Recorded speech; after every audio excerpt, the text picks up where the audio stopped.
سيدنا محمد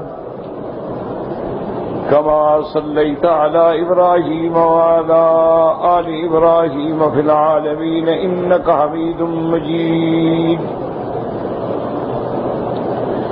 أعوذ بالله من الشيطان الرجيم. بسم الله الرحمن الرحيم. إن الذي فرض عليك القرآن لرادك إلى معاد قل ربي أعلم من جاء بالهدى ومن هو في ضلال مبين. وما كنت ترجو أن يلقى إليك الكتاب إلا رحمة من ربك فلا تكونن ظهيرا للكافرين. ولا يصدنك عن آيات الله بعد إذ أنزلت إليك وادع إلى ربك ولا تكونن من المشركين. ولا تدع مع الله إلها آخر لا إله إلا هو كل شيء هالك إلا وجهه له الحكم وإليه ترجعون. قال المؤلف والمفسر رحمه الله تعالى أدام النفع بعلومه وعلومكم في الدارين آمين إلى أن قال وقوله تبارك وتعالى قل ربي أعلم من جاء بالهدى ومن هو في ضلال مبين. أي كل من خالفك وكذبك يا محمد صلى الله عليه وسلم من قومك من المشركين ومن تبعهم على كفرهم قل ربي أعلم بالمهتدي منكم ومني وستعلمون لمن تكون له عاقبة الدار ولمن تكون العاقبة والنصرة في الدنيا والآخرة. اللہ تبارک و تعالی نے ارشاد فرمایا کہ میرے محبوب صلی اللہ علیہ وسلم یہ تحدید ہوتی ہے کہ آپ دشمنوں کو کہہ دیں کہ آج اگر تم میری بات نہیں مانتے ہو تو میرا رب جانتا ہے کہ کون ہدایت پہ ہے اور کون گمراہی پہ ہے، اور آنے والے زمانے میں نتیجہ تم دیکھ لو گے. تو یہ بہت بڑی تحدید ہوتی ہے کہ اللہ کا پیغمبر صلی اللہ علیہ وسلم، اس لیے اللہ فرماتی ہیں کہ آپ جو لوگ آپ کی مخالفت کرتے ہیں، آپ کی تکذیب کرتے ہیں، آپ کی قوم میں سے ہیں، مشرک ہیں، کافر ہیں، یا جو لوگ ان کے تابع ہیں، ان کو بتلا دیں کہ ربی اعلم بالمہتدی منکم ومنی، میرا رب جانتے ہیں کہ کون ہدایت پہ ہے، میرا اللہ جانتا ہے کہ تم سچے ہو کہ میں سچا ہوں، اور اس کا فیصلہ ہو جائے گا. اس میں تو کوئی شک نہیں نا کہ اللہ کا نبی سچا ہے، لیکن یہ بات کہنے کا ایک انداز ہوتا ہے کہ بھئی اگر آپ میری بات نہیں مانتے ہیں تو میرا رب تو جانتا ہے نا کہ ہدایت پہ کون. وَسَتَعْلَمُونَ لِمَنْ تَكُونُ لَهُ عَاقِبَةُ الدَّارِ، اور آنے والے زمانے میں تم جان لو گے کہ بہتر بھلائی کس کے لیے ہے، آخرت کی حویلی کس کے لیے ہے، آخرت کا گھر کس کے لیے ہے. وَلِمَنْ تَكُونُ الْعَاقِبَةُ وَالنُّصْرَةُ فِي الدُّنْيَا وَالْآخِرَةِ، اور اللہ کی مدد دنیا اور آخرت میں کس کے ساتھ ہے. تو اس میں کوئی شبہ نہیں کہ اللہ کی مدد جو ہے وہ اللہ کے رسولوں کے ساتھ ہے اور ایمان والوں کے ساتھ. جیسے اللہ فرماتے ہیں اِنَّا لَنَنصُرُ رُسُلَنَا وَالَّذِينَ آمَنُوا فِي الْحَيَاةِ الدُّنْيَا وَيَوْمَ يَقُومُ الْأَشْهَادُ. اللہ نے فرمایا میرے محبوب ہم مدد کرتے ہیں، ہم نصرت کرتے ہیں اپنے پیغمبروں کی اور ایمان والوں کی، دنیا میں بھی اور آخرت میں بھی. لیکن یاد رکھیں کہ نصرت کا معنی جو ہے نا اس کو سمجھیں، کیونکہ بعض اوقات لوگوں کو بڑا دھوکا لگتا ہے کہ انبیاء کو شکست ہو گئی. تو پھر اللہ نے نصرت کیوں نہ کی؟ یا جیسے حضرت یحییٰ ابن زکریا علیہ السلام قتل ہو گئے، ظالموں نے اللہ کے نبی حضرت یحییٰ کو قتل کر دیا تو نصرت کیوں نہ ہوئی؟ اسی طریقے سے حضرت شعیاء نبی گزرے ہیں، ان کو بھی قتل کیا گیا، اور اللہ نے قرآن میں فرمایا ہے کہ بنو اسرائیل جو تھے یقتلون النبیین بغیر حق، انبیاء کو قتل کر دیتے تھے۔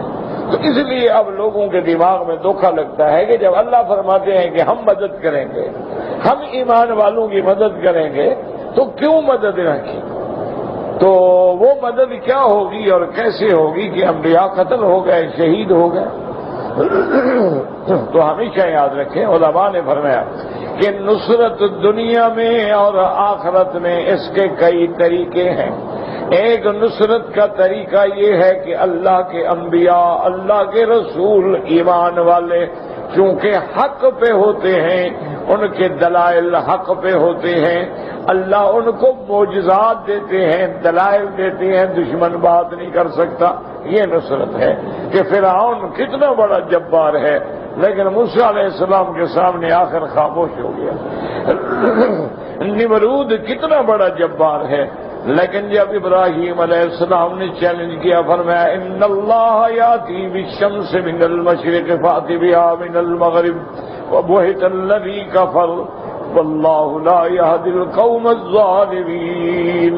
حضرت ابراہیم علیہ السلام نے فرمایا کہ میرا رب سورج کو ہمیشہ مشرق سے نکالتے ہیں، اگر تم خدا بن بیٹھے ہو تو تم مغرب سے نکالو۔ اب کافر جو ہے حیران ہو گیا، کیا جواب دے؟ تو یہ نصرت ہے کہ ادلہ قاطعہ کے ساتھ، دلائل حقہ کے ساتھ اللہ کے پیغمبر جو ہیں ان کے سامنے باطل نہیں ٹھہر سکتے۔ اس لیے فرماتے ہیں قل جاء الحق وزهق الباطل ان الباطل كان زهوقا، کہ جب حق آتا ہے تو باطل مٹ جاتا ہے۔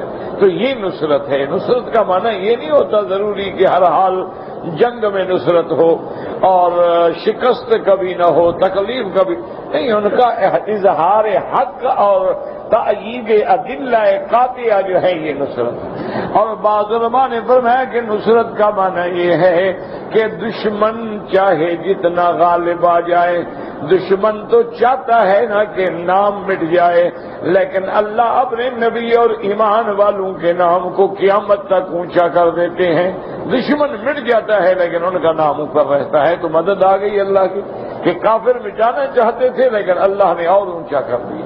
آج دیکھیں کہ اللہ کے نبی کے دشمنوں کے نام بھی کوئی نہیں جانتا، لیکن حضور اور صحابہ رضوان اللہ علیہم اجمعین کی مدح و ثنا قیامت تک بیان کی جاتی۔ تو یہ بھی نصرت کا ایک طریقہ ہے کہ وہ مٹا، جیسے کہ کافر کہتے تھے، مکے کے کفار نے مشورہ کیا، کہنے لگے حضور کی کوئی اولاد باقی نہیں، آپ کے بچے سب فوت ہو گئے، صرف بیٹیاں باقی ہیں، تو کیوں پریشان ہوتے ہو؟ صبر کرو، بس جب نبی فوت ہو جائیں گے 2 سال 10 سال کے بعد دنیا بھول جائے گی۔ اللہ نے فرمایا میرا مدنی انا اعطیناک الکوثر فصل لربک وانحر ان شانئک هو الابتر۔ تیرے دشمن جو ہیں ان کا ذکر ہم مٹا دیں گے لیکن تیری شان کو تو اونچا کر دیں گے۔ ورفعنا لک ذکرک، ہر گھر میں پڑھنے والا تیری اولاد ہے۔ آپ روحانی باپ ہیں تمام امت کے، آپ کی مائیں تمام امت کی مائیں ہیں۔ آج دیکھیں کفر مٹ گیا ہے۔ اگر اللہ قرآن میں ابھی لہب کا ذکر نہ کرتے تو کوئی نام بھی نہ لیتا، لیکن اللہ کے نبی اور صحابہ کا نام اونچا ہو گیا۔ تو یہ نصرت ہے کہ انا لننصر رسلنا والذین آمنوا فی الحیاۃ الدنیا ویوم یقوم الاشہاد۔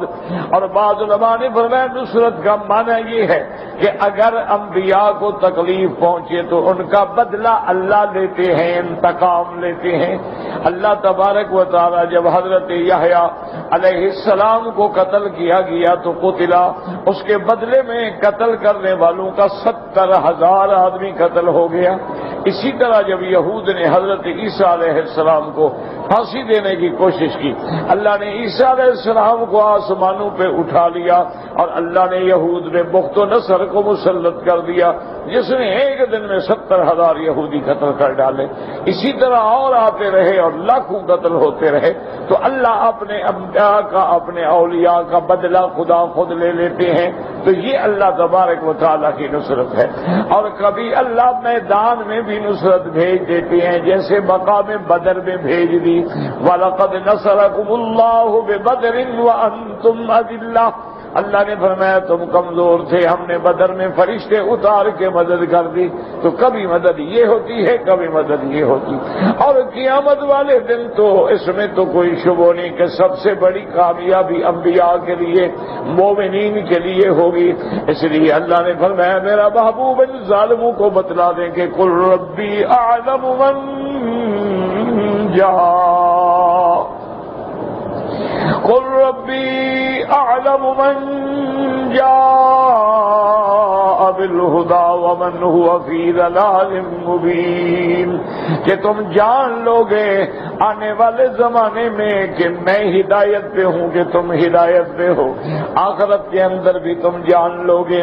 اس لیے اس کے بعد ثم قال تعالی مذکرا لنبیہ نعمتہ العظیمۃ علیہ وعلی العباد اذ ارسلہ الیہم، اور اس کے بعد میرے اللہ نے اپنی نعمت کا ذکر فرمایا، اپنے محبوب کو اپنی نعمت یاد دلائی کہ میرا مدنی سب سے بڑی عظمت تو یہ ہے کہ میں نے آپ کو رسالت کے لیے چن لیا ہے، میں نے آپ کو نبوت کے لیے چن لیا ہے، حالانکہ آپ کے تو علم میں بھی نہیں تھی، آپ کو تو امید بھی نہیں تھی کہ میرے اوپر وحی آئے گا، اللہ مجھے نبی بنائیں گے، رسول بنائیں گے۔ وما كنت ترجو ان يلقى اليك الكتاب أي ما كنت تظن قبل انزال الوحی الیک ان الوحی ينزل عليك، وحی اترنے سے پہلے آپ کو تو کوئی امید بھی نہیں تھی کہ مجھ پہ وحی آئے گی، جبریل آئے گا، قرآن آئے گا، یہ ہم نے آپ کو چن لیا۔ ولكن رحمة من ربك أي إنما أنزل الوحي عليك من الله من رحمته بك وبالعباد بسببك فإذا منحك بهذه النعمة العظيمة، اللہ نے فرمایا کہ ہم نے آپ پہ اپنی رحمت کے ساتھ وحی اتارا اور آپ کے واسطے سے ہم نے بندوں پر بھی رحمت کی کہ ان کو محمد مصطفیٰ نبی عطا فرمایا۔ وما ارسلناک الا رحمتا للعالمین، اور جب اللہ نے آپ کو ایسی نعمت دی ہے، عظمت دی ہے، شان دی ہے، تو آپ بھی کافروں کے مددگار نہ ہوں۔ حضور تو نہیں ہیں، لیکن معنی یہ ہوتا ہے کہ سنایا جاتا ہے، جیسے اللہ فرماتے ہیں لئن اشرکت لیحبطن عملک ولتکونن من الخاسرین، میرے محبوب اگر آپ بھی نعوذ باللہ شرک کریں تو آپ کے بھی عمل گر جائیں۔ اللہ کے نبی تو پاک ہوتے ہیں، مقصد ہوتا ہے کہ ساری دنیا سمجھ لے کہ جب اللہ کے پیغمبر بھی اگر غلطی کریں تو معاف نہیں ہوگی تو تمہارا کیا حال ہوگا۔ جیسے حضور نے فرمایا لو ان فاطمہ بنت محمد سرقت اعاذها اللہ لقطعت یدها، کہ اگر میری بیٹی حضرت محمد مصطفیٰ کی بیٹی بی بی فاطمہ الزہرا بھی چوری کرے تو میں ہاتھ کاٹ دوں، مانے یہ تھوڑا بھی کوئی چوری کرے گی، بہت اللہ نے ان کی حفاظت فرمائی ہے۔ صحابہ محفوظ ہیں اور انبیاء معصوم ہیں۔ فرماتی ہے مظہیراً ونمعینا للکافرین ولکن فارقہم ونابذہم وخالفہم، آپ ان کافروں سے دور ہو جائیں، آپ ان کو چھوڑ دیں، آپ ان کی مخالفت فرمائیں۔ ولا یصدنک عن آیات اللہ بعد اذ انزلت الیک وادع الی ربک ولا تکونن من المشرکین۔ ولا يصدنك عن آیات اللہ، اے لا تتأثر لمخالفتهم لك وصدهم الناس عن طریقك، میرے محبوب آپ کافروں کی مخالفت سے کوئی اثر نہ لیں، کوئی پریشانی نہ لیں، بالکل نہ گھبرائیں. لا تلوی علی ذلک ولا تبالہ، آپ کوئی فکر بھی نہ کریں، اس کی طرف آپ رخ بھی نہ کریں. فإن اللہ مؤلن کلمتک ومؤید دینک، اللہ تیرے کلمے کو اونچا کرنے والے ہیں، اللہ تیرے دین کی تائید کرنے والے ہیں. ومظہر ما ارسلک بہ علی سائر الادیان، اور اللہ تیرے دین کو تمام دینوں پہ غالب کرنے والے ہیں. دین اسلام کے بعد سارے دین ختم، اللہ کے قرآن کے بعد ساری کتابیں ختم. اللہ نے اب حضور کے دین کو غالب فرما دیا ہے، اللہ نے دین اسلام کو چن لیا ہے. اس لیے فرماتے ہیں وَمَن يَبْتَغِ غَيْرَ الْإِسْلَامِ دِينًا فَلَن يُقْبَلَ مِنْهُ وَهُوَ فِي الْآخِرَةِ مِنَ الْخَاسِرِينَ. اللہ نے فرمایا میرا محبوب اب اگر کوئی اسلام کے خلاف دوسرے دین کو اختیار کرے تو اللہ ہرگز قبول نہیں فرمائیں گے. آج کوئی یہودیت کا دعویٰ کرے، آج کوئی نصرانیت کا دعویٰ کرے، آج کوئی عمل بالتورات کا دعویٰ کرے، آج کوئی عمل بالانجیل کا دعویٰ کرے تو اللہ کبھی قبول نہیں فرمائیں گے کہ اللہ نے سارے ادیان منسوخ کر دیے ہیں، ساری کتابیں ختم ہو گئی ہیں، اب قیامت تک ایک ہی پیغمبر ہے، ایک ہی نبی ہے اور ایک ہی کتاب ہے اللہ کا قرآن. تو اللہ نے فرمایا اس طرح ہم نے آپ کو اونچا کر دیا، آپ فکر نہ کریں. وَادْعُ إِلَىٰ رَبِّكَ، آپ لوگوں کو دعوت دیتے رہیں توحید کی، اور مشرکین کی طرفداری نہ کریں جیسے کہ نہیں کرتے ہیں. وَادْعُ إِلَىٰ رَبِّكَ یعنی إِلَىٰ عِبَادَةِ رَبِّكَ وَحْدَهُ لَا شَرِيكَ لَهُ، آپ اپنے رب کی عبادت کی طرف بلاتے رہیں، اللہ کی وحدانیت کی دعوت دیتے رہیں، اللہ کی عبودیت کے لیے لوگوں کو دعوت دیتے رہیں. وَلَا تَدْعُ مَعَ اللَّهِ إِلَٰهًا آخَرَ لَا إِلَٰهَ إِلَّا هُوَ أَيْ لَا تَلِيقُ الْعِبَادَةُ إِلَّا لَهُ، اللہ کے سوا کوئی معبود برحق نہیں، اللہ کے سوا کوئی عبادت کے لائق نہیں. تمام عبادات قولی، فعلی، عملی، ظاہری، باطنی سب اللہ کے لیے ہیں. جیسے کہ اللہ نے فرمایا میرا محبوب اعلان کر دیں قل ان صلاتي ونسكي ومحياي ومماتي لله رب العالمين، میری نمازیں یعنی عبادات بدریہ، میری قربانی، میری حیات، میری ممات سب اللہ کے لیے ہے. لا شریک لہ وبذلک امرت، جو ایسی ذات ہے جس کا کوئی شریک نہیں، اس کی ذات میں بھی شریک نہیں، اس کے صفات میں بھی شریک نہیں، اس کے افعال میں بھی شریک نہیں، اس کا کوئی مثل نہیں، کوئی مثال نہیں، کوئی شبیہ نہیں، وہی معبود برحق ہے. اور فرمایا ولا تنبغي الالہیت الا لعظمتہ، اور الوہیت صرف اسی کی ذات کے لیے ہے، کوئی معبود برحق نہیں مگر اللہ. اور فرمایا اعلان کر کے بتلا دیں کل شیء ہالک، ہر چیز قابل ہلاک ہے مگر اللہ کی ذات. تو جو چیزیں فنا ہونے والی ہیں، ہلاک ہونے والی ہیں، مٹنے والی ہیں، وہ کیسے الہ بن سکتی ہے؟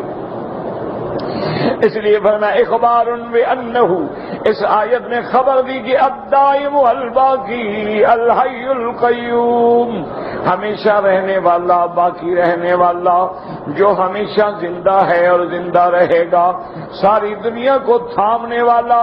الذی تموت الخلائق ولا یموت، ساری مخلوق پہ موت دینے والا جس پہ خود کبھی موت نہ آئے. جیسے فرمایا کل من علیہا فان ویبقى وجہ ربک ذی الجلال وذو الجلال والاکرام. فعبر بالوجہ، یہاں آتے ہیں کل من علیہا فان ویبقى وجہ ربک، یعنی اللہ کی ذات مراد ہے کہ اسی کی ذات ہے جو باقی ہے، جو دائم ہے، جو ہمیشہ رہنے والی ہے. اسی طرح یہاں ہے کل شیء، حالق الا وجهه یعنی الا ایاہ. وقد ثبت في الصحيح من طریق ابی سلمة عن ابی ہریرہ رضی اللہ تعالی عنہ قال قال رسول اللہ صلی اللہ علیہ وسلم اصدق کلمۃ قالها الشاعر العبید الا کل شیء ما خلا اللہ باطل. اللہ کے سوا ہر چیز مٹنے والی، اللہ کے سوا ہر چیز ہلاک ہونے والی، اللہ کے سوا ہر چیز فنا ہونے والی، ہر چیز زوال ہونے والی صرف اسی کی ذات ہے جو باقی ہے. فرمایا اللہ لا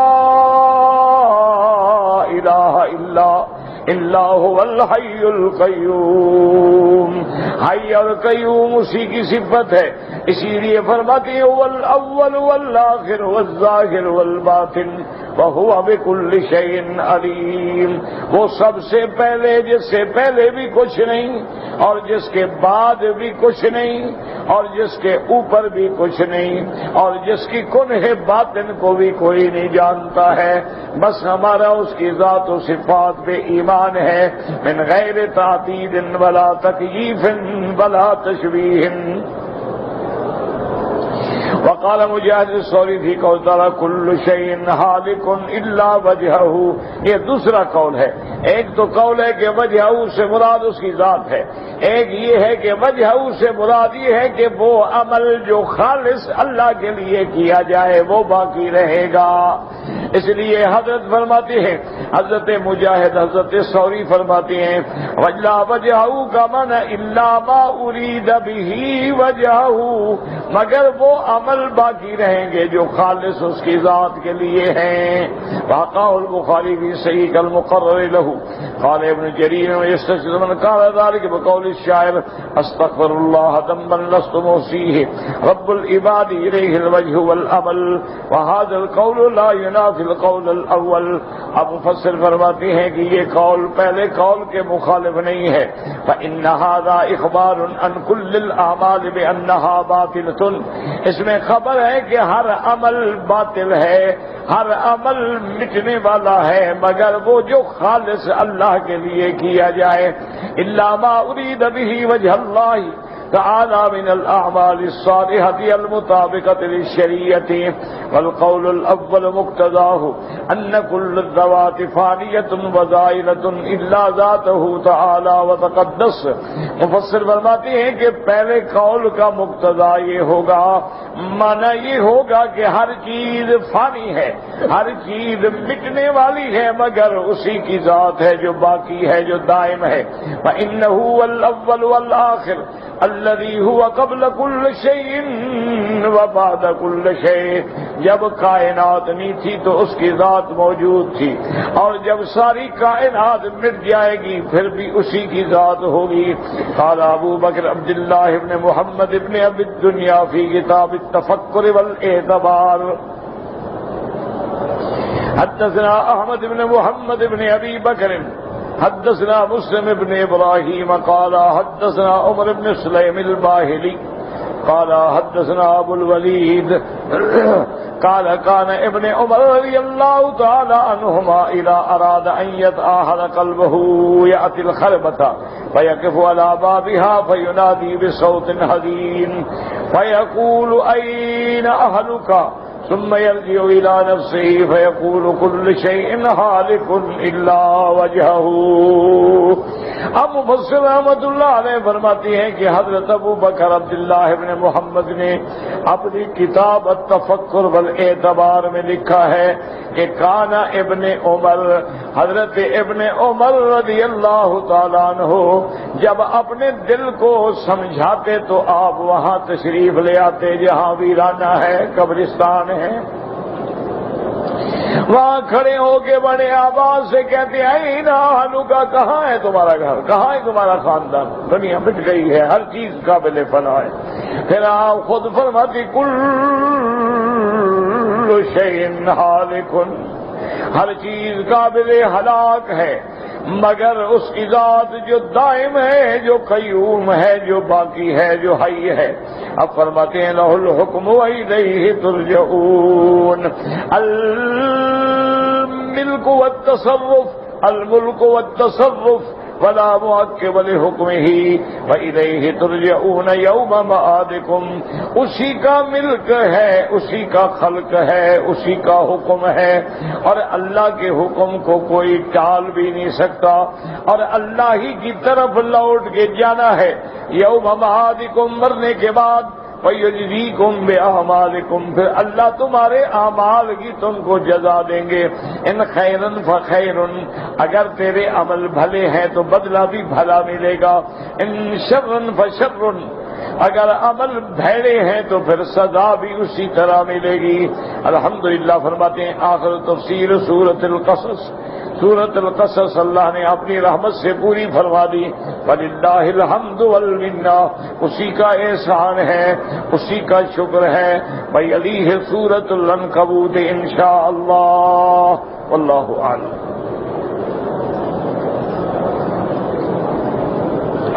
کوئی آدمی جان بوجھ کے عمدن بغیر ضرورت کے ٹوپی سر سے اتار کے نماز پڑھے تو پھر کراہت۔ مسئلہ سمجھیں کہ اگر ایک آدمی کے پاس کپڑا نہیں ہے، یا اتفاق ہے گھر میں کپڑا بھول گیا، نہیں لے آیا ساتھ، اب اگر وہ سر ننگا نماز پڑھے تو بالکل جائز ہے، کوئی منع ہی نہیں۔ لیکن اگر کپڑا موجود ہے، اللہ نے دیا ہے، تو پھر لازم ہے کہ جب نماز کے لیے آئیں تو پوری طرح تیاری کر کے آئیں۔ خذوا زینتکم عند کل مسجد، بلا وجہ سر سے کپڑا اتار دینا یا بلا وجہ ایسا شرٹ پہننا جو آدھے بازو ہیں تو نمازیں مکروہ ہو جاتی ہیں بلا وجہ۔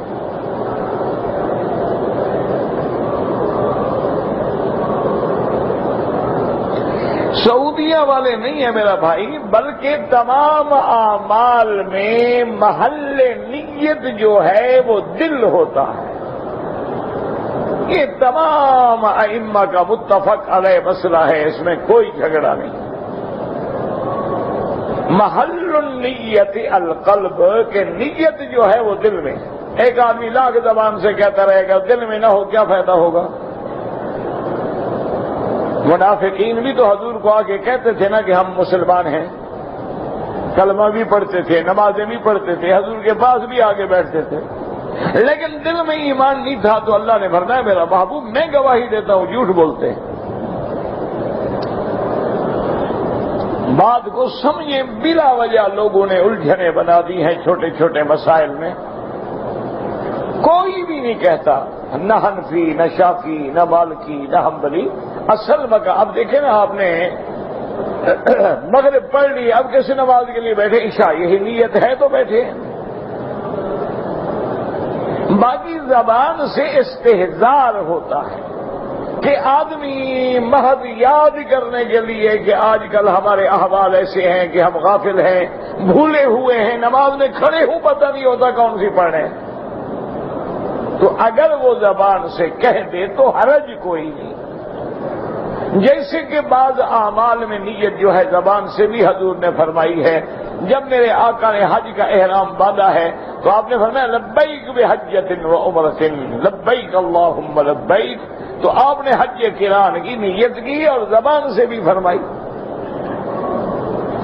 اسی طرح نکاح مثلا، یہ بھی تو عمل ہے اور عمل مسنون ہے۔ اب دل میں نیت ہو تو نکاح تو نہیں ہوگا نا، لازم ایجاب قبول کرنا پڑے گا زبان سے۔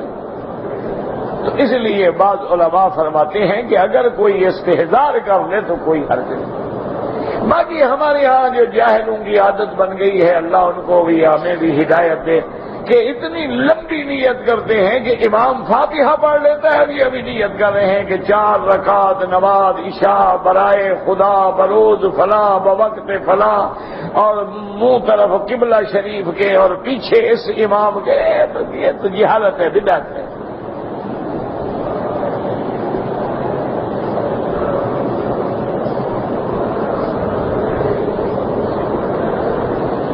سائے طواف میں رمل کی حقیقت جو ہے، رمل کرنا سنت ہے، لیکن اگر رش زیادہ ہے اور آدمی رمل نہیں کر سکتا کوئی بات نہیں۔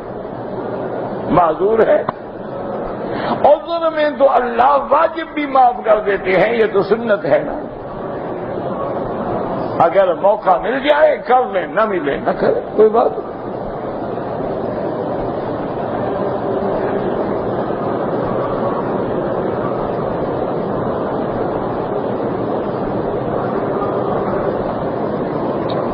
اگر ایک آدمی عمرہ کرنے کے بعد مدینہ منورہ گیا ہے، 8 دن مدینہ منورہ میں گزارے ہیں اور واپس مکے آ رہا ہے، لازم احرام باندھنا پڑے گا کہ مدینہ منورہ جو ہے وہ بھی میقات ہے اور میقات سے بغیر تجاوز کے نہ گزریں۔ گو بعض ائمہ اجازت دیتے ہیں کہ اگر تمہاری نیت جو ہے کاروبار کی ہے، عمرے کی نیت نہیں تھی، حج کی نیت نہیں تھی تو احرام نہیں باندھا، کوئی حرج نہیں، لیکن سب ائمہ کے نزدیک افضل اعلیٰ یہ ہے کہ بغیر احرام کے نہ گزرے۔ اور تمہاری تو اور نیت ہو ہی نہیں سکتی، تم تو آئے عمرے زیارت کے لیے، اور کیا کام ہے تمہارا؟ تم سے آئے اسی لیے ہو، تمہارا تو اور کوئی مقصد ہے۔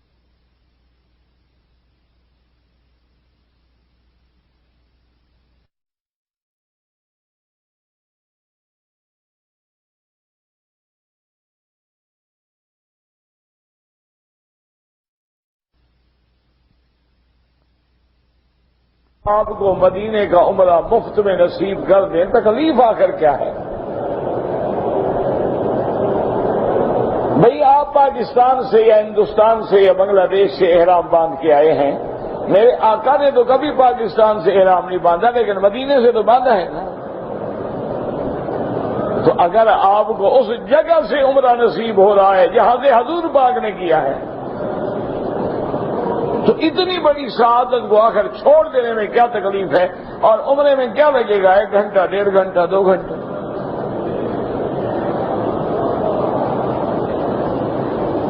اصل میں ہم دین سے دور ہو گئے۔ اب دیکھیں نا جی، ڈاکٹر کہہ دے کہ بھئی آپ کو لازماً واک کرنی ہے، اور مارننگ صبح اٹھ کے آپ نے 5 کلومیٹر روز چلنا ہے، وہ چلے گا، لیکن حضور فرمائے عمرہ کرنا ہے تو بہانے بنائے گا۔ ہاں جی، تھکا ہوا تھا، چادریں جہاز میں چلی گئی تھی، احرام کی چادریں سامان میں رہ گئی، تو تم کیا کرنے آ رہے تھے؟ اگر چادریں ہی نہیں سنبھال سکے تو آنے کی کیا ضرورت تھی؟ یعنی ہم ایک ڈاکٹر کے کہنے سے اپنی جان بچانے کے لیے تو روز 5 کلومیٹر کی واک کرنے کے لیے اور ڈائٹنگ کرنے کے لیے اور بھوک مرنے کے لیے تیار ہیں، لیکن ایمان بچانے کے لیے اور آخرت بچانے کے لیے نہ عمرہ کرنے کے لیے تیار ہے، نہ روزہ رکھنے کے لیے تیار ہے۔ اللہ ہدایت دے، بس دعاؤں کے علاوہ کیا رہ گیا؟ اور دعائیں بھی ہماری اب منظور نہیں ہوتی کہ اندر حلال ہو تو دعا منظور ہو۔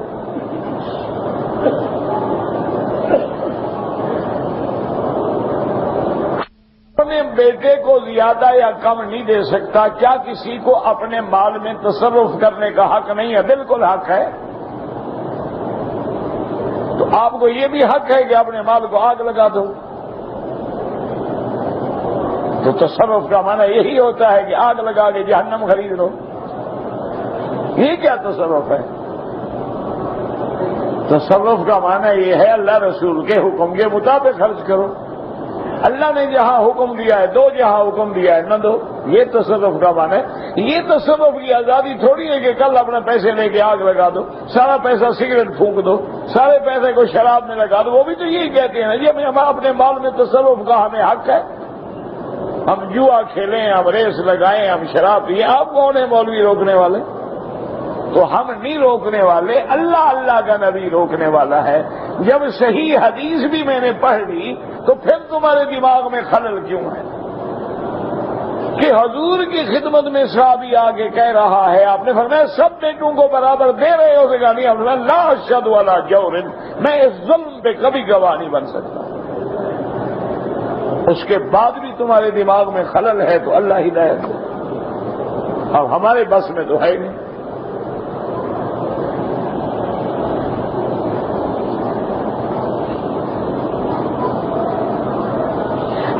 کوئی آدمی داڑھی کٹواتا ہے یا منڈواتا ہے اس کے پیچھے نماز ہو جاتی. بھئی ایک مسئلہ سمجھا کرو. ایک ہے نماز کا ہو جانا، نماز تو ہر بندے کے پیچھے ہو جاتی. ایک ہے نماز کے لیے ہم نے امام بنانا ہے تو داڑھی منڈے کو یا کٹانے والے کو امام نہ بنائے، چونکہ وہ فاسق و فاجر ہے. جو آدمی بار بار داڑھی منڈاتا ہے گناہ کبیرہ ہے، اور کبیرہ کا مرتکب فاسق ہوتا ہے. امام کو متقی ہونا چاہیے، نہ کہ فاسق ہونا چاہیے.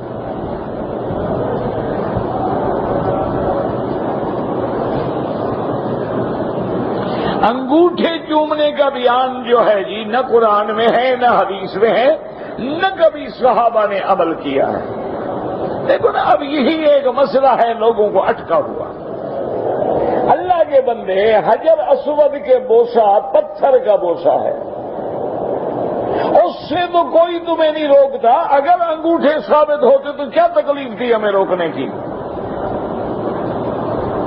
ایک بات تو سمجھو بھائی، کم از کم یہ بندے کا ہاتھ تو ہے نا، وہ تو پتھر ہے. ہم پتھر کے بوسے سے تو آپ کو نہیں روکتے، نہ وہاں بھی روکتے ہیں، نہ آپ کو کوئی دیوبندی روکتا ہے، نہ آپ کو کوئی اہل حدیث روکتا ہے.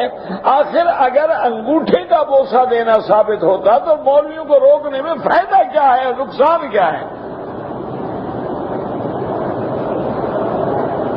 انگوٹھا بھی تمہارا ہے، بوسہ بھی تم نے دینا، ہمیں کیا تکلیف ہے؟ تو اصل وجہ یہ ہے کہ حجر اسود پہ بوسہ دینا میرے محبوب حضرت محمد مصطفیٰ سے ثابت ہے کہ حضور نے بوسہ دیا ہے. سارے کعبے کو بوسہ نہیں دیا ہے. جہاں بوسہ دیا ہے وہاں دینا سنت ہے، جہاں نہیں دیا وہاں نہ دینا سنت ہے. حضور نے کبھی انگوٹھے نہیں چومے. رحمت دو عالم کے لاکھوں صحابہ نے کبھی انگوٹھے نہیں چومے. یہ تو ایک رسم ہے اور لوگ حوالہ دیتے ہیں فلاں کتاب میں حضرت ابوبکر کا حوالہ، بالکل غلط ہے. حجر اسود کا بوسہ ہے، آج تک نہیں چھپا ہوا ہے. اگر انگوٹھے چومے جاتے وہ بھی نہ چھپتے. اور دوسری بات مجھے سمجھائیں، ایمان سے کہیں، اللہ نے عقل بھی دیا ہے آپ کو. جب انگوٹھے آپ اپنے چومتے ہیں، ہاتھ اپنا چوم رہے ہو اور احسان محمد مصطفیٰ پہ کر رہے ہو. کوئی عقل سے بھی تو بتائے نا وجہ کیا ہے. انگوٹھے چومنے سے، انگوٹھے تو تیرے ہیں، ہاتھ تیرا ہے، انگلیاں تیری ہیں. اگر تم نے نبی کے نام کو چوما ہے تو پھر انگوٹھے کی کیا ضرورت ہے؟ اللہ نے تو نبی کا نام ایسا رکھا ہے کہ چومنے کے بغیر نام لے ہی نہیں سکتے آپ. آپ لینا محمد، دونوں ہونٹ ملیں گے کہ نہیں ملیں گے؟ وہ تو خود بخود بوسہ آ رہا ہے، تیرے انگوٹھے چومنے کی کیا ضرورت ہے آپ؟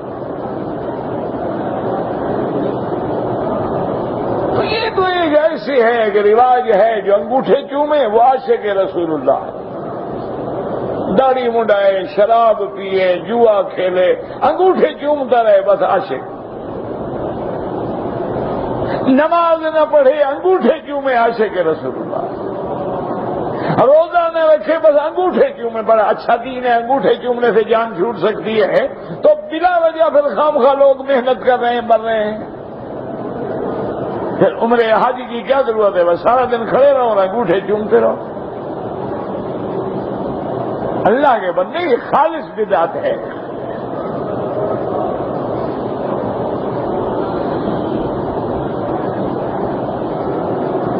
اگر ہم نے ایک مکان لیا ہے برائے فروخت کہ ہم بیچیں گے اس کو، اس پہ زکوٰۃ ہے. اب زکوٰۃ دینے کا طریقہ یہ ہے کہ 3 سال کے بعد بکا تو 3 سال کی زکوٰۃ اکٹھی ادا کر دیں، یا ہر سال اس مکان کی ویلیو کروائیں کہ آج کیا قیمت ہے. آج قیمت 1 لاکھ ہے، 1 لاکھ کی زکات دیں. اگلے سال 1.5 لاکھ ہے تو 1.5 لاکھ کی دیں. اس کے بعد 3 لاکھ ہے تو 3 لاکھ کی دیں.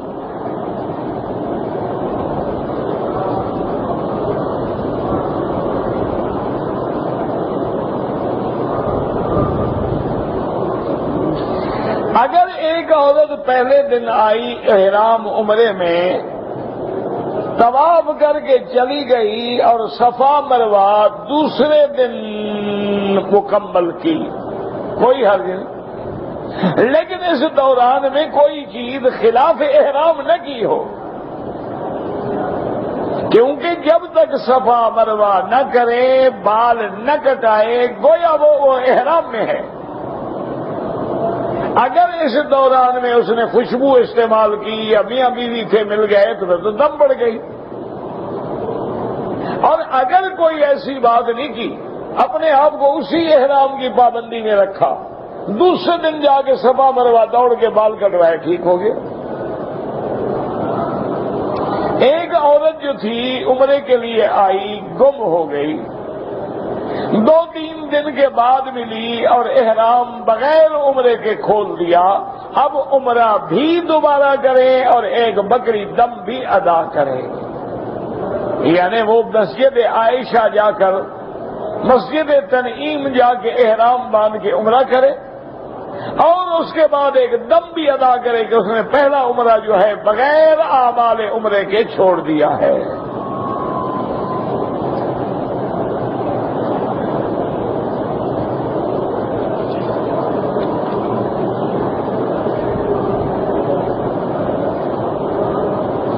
اگر ایک آدمی کی منگنی ہو گئی لیکن نکاح نہیں ہوا،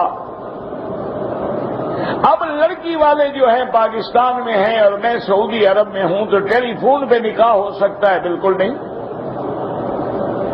نکاح کے لیے ضروری ہے کہ دونوں ایک جگہ موجود ہوں، یعنی لڑکا بھی اور لڑکی ایک ہی محل میں موجود ہوں. اور اس کا بڑا آسان حل ہے کہ ایک کاغذ پہ 2 گواہوں کے سامنے کسی کو اپنا وکیل شرعی بنا دو کہ مسمی فلان ابن فلان کو میں اپنا وکیل شرعی بناتا ہوں اور اس کو حق دیتا ہوں کہ فلاں لڑکی جو ہے مسمات فلاں بنت فلاں سے جا کے میرا نکاح کر دے. تو وہ جا کے ایجاب قبول کر دے، نکاح ہو گیا، آپ نہ جائیں.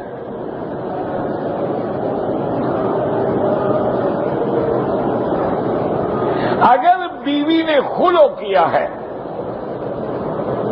یعنی اس نے خاوند سے مطالبہ کیا ہے کہ مجھے طلاق دو، تو اس میں شریعت خاوند کو یہ حق دیتی ہے کہ خاوند مطالبہ کرے کہ میری مہر اور پیسہ زیور جو کچھ میں نے تمہیں دیا سارا لوٹا دو، پھر میں طلاق دوں گا. تو اس کو حق ہے، وہ لے سکتا ہے، کیونکہ وہ تو طلاق دینا نہیں چاہتا، طلاق تو عورت مطالبہ کر رہی ہے.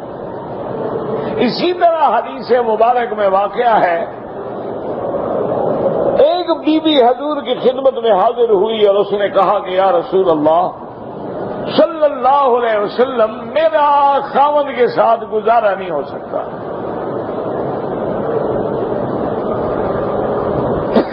میں جب خاوند کو دیکھتی ہوں میرے دل میں نفرت آ گئی ہے، تو میں اس خاوند کے ساتھ رہ نہیں سکتی، اور جب میں خاوند کے شرعی حقوق ادا نہیں کر سکتی تو میں رہنے کا کیا مطلب؟ تو مہربانی کر کے، اور خاوند مجھے چھوڑتا نہیں، لہذا میں خلو کا مطالبہ کرتی ہوں. حضور نے فرمایا کہ اگر تم گزارا کر لو تو اچھی بات ہے. انہوں نے کہا حضور بات یہ ہے کہ میں آپ کی خدمت میں بڑا واضح عرض کرنا چاہتی ہوں کہ اگر آپ مجھے حکم دے رہے ہیں کہ اس خاوند کے ساتھ گزارا کرو، یہ آپ کا حکم ہے، تو پھر میری جان بھی حاضر ہے، میں گزارا کروں گی. لیکن آپ کا مشورہ ہے تو میں مشورہ قبول نہیں کر سکتی. حضور نے فرمایا میرا حکم نہیں.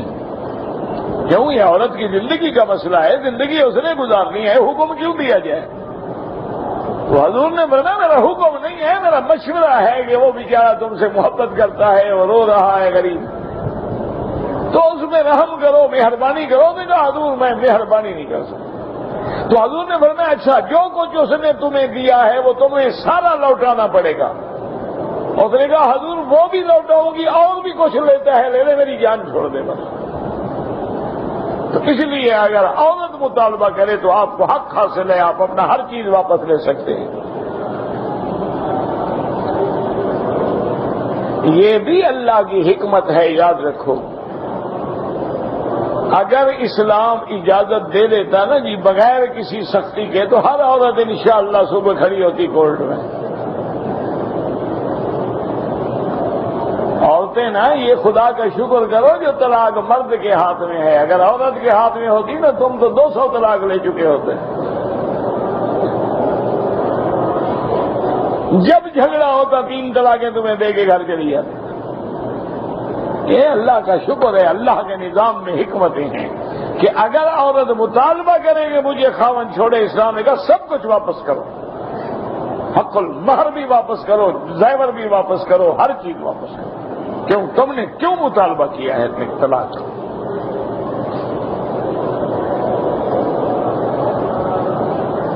اگر ایک آدمی نے عمرہ کیا ہے لیکن طواف کرتے ہوئے پہلے 3 چکروں میں کندھا نکالنا بھی بھول گیا اور رمل بھی بھول گیا، کوئی حرج نہیں، ثواب نہیں ملے گا لیکن جرمانہ کوئی نہیں۔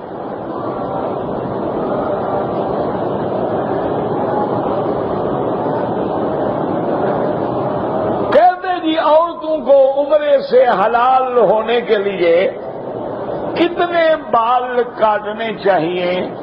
میرا بھائی جب عمرہ کر لے عورت اپنے سارے بال اکٹھے کر کے جہاں انتہا ہوتی ہے، یہ نہیں کہ یوں پکڑ لیا یا یوں پکڑیا، نہیں، جہاں بالوں کی انتہا ہو تو 1 پور کے برابر بال کاٹتے ہیں۔ عورتوں کے لیے احرام سے فراغت کے لیے، اور یہ ضروری ہے کہ بال جہاں جا کے کچھے ہوں، آخر ہو، حد ہو، انتہا ہو۔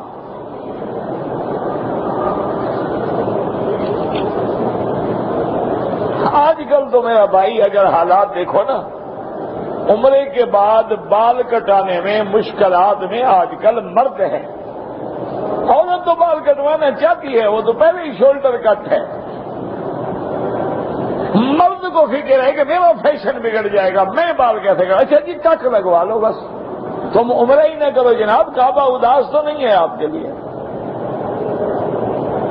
اگر کرنا ہے تو حضور کی سنت کے مطابق کرو، نہ ایمان سے کہیں میرا ایمان ہے کعبۃ اللہ میں کہ ساری کائنات کی مخلوق کے بال میرے مدنی کے 1 بال کے برابر بھی نہیں۔ حضور تو اس طرح پھروائیں لیکن امتی جناب ٹک لگوا رہا ہے، ادھر سے بھائی تھوڑے سے خیال کرتا فیشن نہ خراب ہو جائے۔ عورت کو تو فکر نہیں ہے، عورت تو بال کٹوانا چاہتی ہے، اس کے لیے کیوں مسئلے پوچھتے ہو؟ تم اپنا فکر کرو۔ وہ تو بال کٹوانے کے لیے ماشاءاللہ ہر وقت تیار ہے، وہ تو ہر پارٹی پہ نئے سٹائل سے اپنے بال سیٹ کرا کے جانا چاہتی ہے۔ انا للہ و انا الیہ راجعون۔ یہ وقت بھی دیکھنا تھا کہ لوگ عمرے پہ آئیں گے، 1.5 لاکھ روپیہ خرچ کریں گے اور آخر میں ٹک لگوا لیں گے جو میرے بال خراب نہ ہو۔ کیا ضرورت ہے عمرہ کرنے کی جناب؟ نہ کعبہ اداس ہے، نہ صفا مروہ کو تکلیف ہے، نہ مدینے سے کوئی آپ کو چٹھی گئی ہے، نہ۔ اور اگر آ رہے ہیں پھر عمرہ تب ہوگا جب اتباع کرو گے حضرت محمد الرسول اللہ صلی اللہ علیہ وسلم۔ یہ تو ہمارے پتہ نہیں کیسے عمرے ہیں ماشاءاللہ، یہاں سے جو سگریٹ پینا شروع کرے مدینہ شریف تک سگریٹ پیتا جا رہا، جا کہاں رہا ہے؟ مدینہ شریف ماشاءاللہ۔ حضور کے روضے کے سامنے کھڑے ہیں سگریٹ ہاتھ، رحمت دو عالم کے شہر مدینے میں بیٹھے ہیں، شیب ہو رہے ہیں۔ اگر ہمیں اتنا ادب نہیں ہے وہ ایک تاریخ میں واقع آتا ہے، ایک بہروپیہ تھا، وہ شکلیں بنا کے آتا تھا۔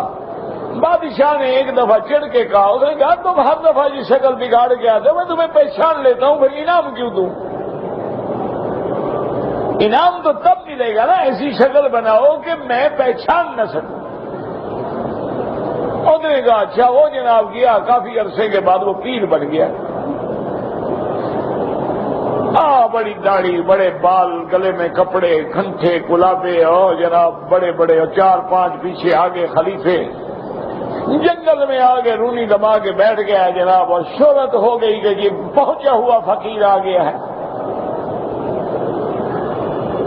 بادشاہ میں کوئی مصیبت پڑی، بادشاہ نے، وزیروں نے کہا جی ایک بزرگ آیا ہوا ہے، جنگل میں رہتے ہیں، سنا ہے بس ہاتھ اٹھاتا ہے کام ہو جاتا ہے۔ بادشاہ نے کہا چلو رات کو ہم بھی جاتے ہیں۔ بادشاہ آیا، آ کے دیکھا کہ واقعی عجیب ہے، داڑھی ہے، بال ہیں، بیٹھا ہے۔ اس نے، بادشاہ نے اپنے حاجت پیش کی کہ مجھے یہ تکلیف ہے، پریشانی ہے، دعا کریں۔ انہوں نے دعا کی۔ بادشاہ نے ایک تھیلی اشرفیوں کی، سونے کی اشرفیوں کی تھیلی ہدیہ پیش کی، انہیں اٹھا کے پھینک دے، لے جاؤ۔ بادشاہ اٹھا دیا۔ دوسرے دن وہ بادشاہ کی دربار میں آ گیا، داڑھی شاڑی منڈا کے، بادشاہ نے منڈا کے، السلام علیکم جناب۔ نے کہا کیا انعام دیں گے؟ میں کہا کیوں؟ انہوں نے کہا کل جس پیر کے پاس آئے تو میں نہیں ادھر آئی، ہاں نہیں ادھر نہیں یہاں وجہ کیا ہے؟ آخر کے تالے پیچھے بیٹھے تو آگے بیٹھے، وجہ کیا ہے؟ نہیں پتہ کیوں نہیں ہے؟ اب تو لگ گیا ہے نا پتہ، آرام سے پیچھے بیٹھے۔ انا للہ و انا الیہ راجعون۔ کیا بات ہے کہ سب کی گردنیں پلنگ کے اوپر آ جاؤ؟ نے کہا کس کا انعام؟ نے کہا جی رات جس فقیر سے آپ پیر سے دعا کرانے آئے وہ میں تو تھا۔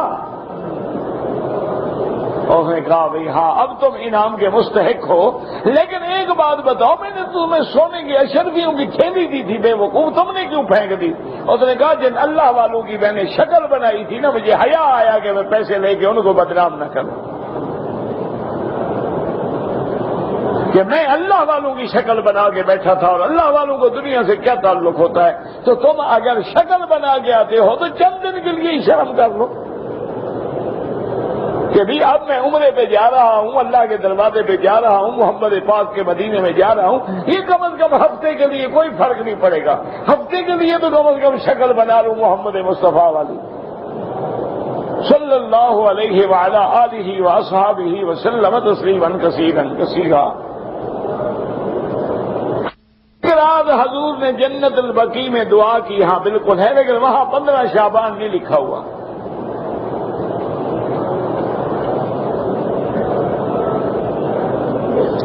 شروط کوئی ضروری نہیں، حدیث ضعیف فضائل اعمال میں محدثین کے نزدیک مقبول ہوتی ہے۔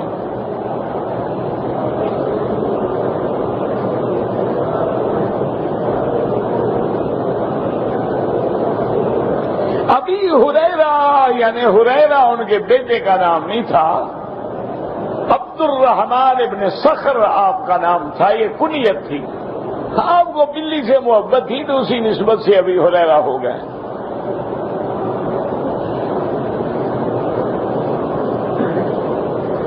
ہمارے ملک میں کل خوانی کرتے ہیں، آپ کے پاس تو ہر خوانی کرتے ہیں، نعت خوانی کرتے ہیں، کل خوانی کرتے ہیں، اور پتہ نہیں کیا کیا کرتے ہیں، یہ ساری بدعت ہے۔ اگر آدمی قبرستان میں جا کے دعا کرے کوئی حرج نہیں، والدین کی قبر پہ جا کے دعا کو کوئی حرج نہیں،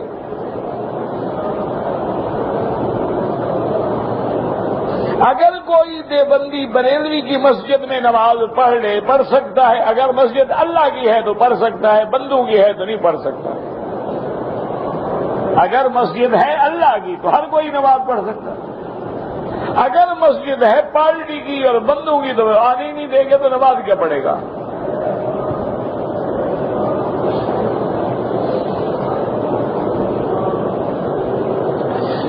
اگر وہ اس مسجد میں بدعات کرتے ہیں، کوشش کریں کہ بدعات والی جگہ نہ جائیں، لیکن اگر نماز پڑھیں گے آپ، لیکن ایسے آدمی جو امام بدعتی ہو اس کے پیچھے نماز نہیں ہوتی۔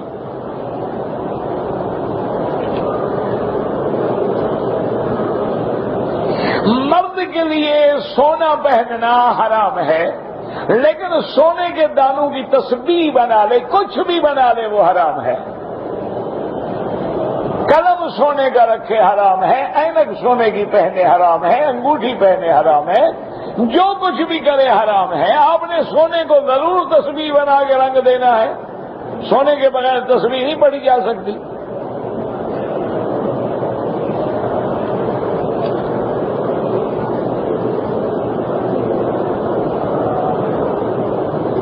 میں 10 سال سے عمرے پہ آتا ہوں، اس مرتبہ مجھے بڑی پریشانی ہے، میرے حالات ٹھیک نہیں ہیں۔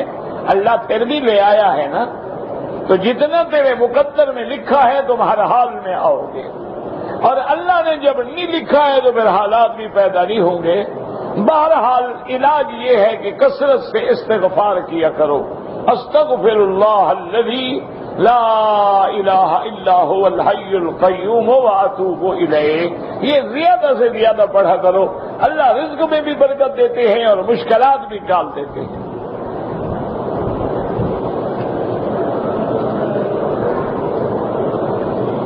اگر پاکستان میں مکان بنایا تھا رہنے کے لیے، لیکن اب ارادہ ہو گیا میں نے مکان اور بنا لیا ہے فروخت کرنے کا، تو پھر زکوٰۃ دینی ہوگی۔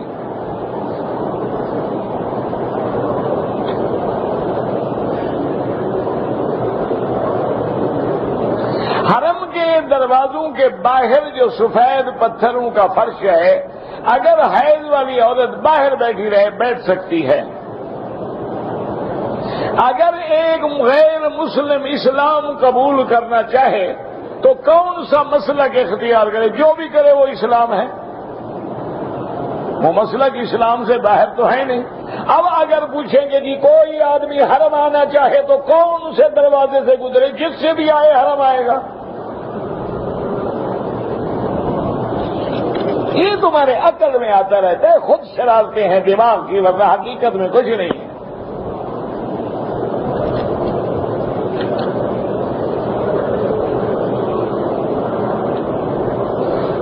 کتاب آسمان سے آئی تھی، سنا ہے میں نے، آپ نے غلط سنا ہے، 123 کتاب آئی تھی۔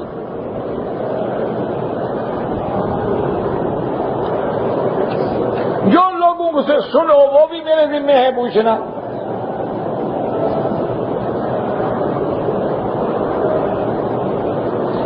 آدموں سے سنا ہے، حضور معراج پہ گئے تھے تو سدرۃ المنتہا سے جبریل واپس آ گئے تھے، واپس تو نہیں آ گئے تھے، رک گئے تھے۔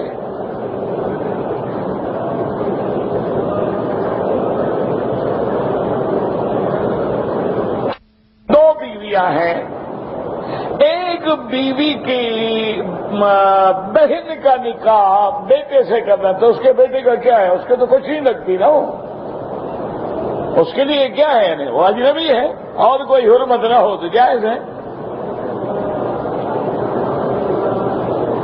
میرا بیٹا مریض ہے، اللہ پاک شفا عطا فرمائے۔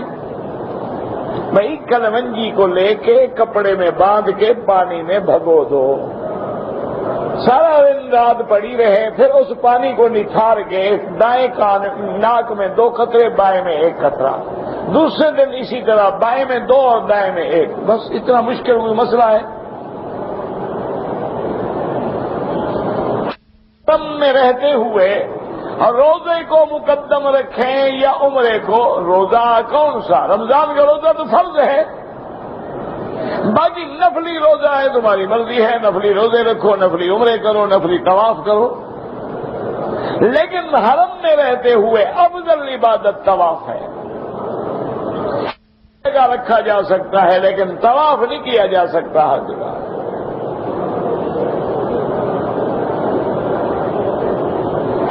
نگاہ میری نظر جو ہے وہ غیر محرم عورتوں پہ پڑتی ہے، نظریں جھکا کے رکھو، استغفار کرو۔ حجر اسود کے علاوہ غلاف کا چومنا بدعت ہے۔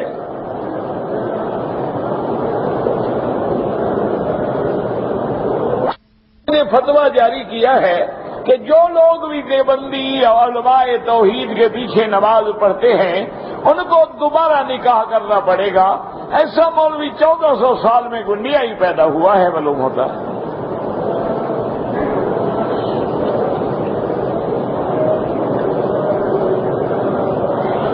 نہ وہ آدمی جو ایسے فتوے دیتے ہیں حج پہ جب آئیں کیا کریں گے، نمازوں سے محروم۔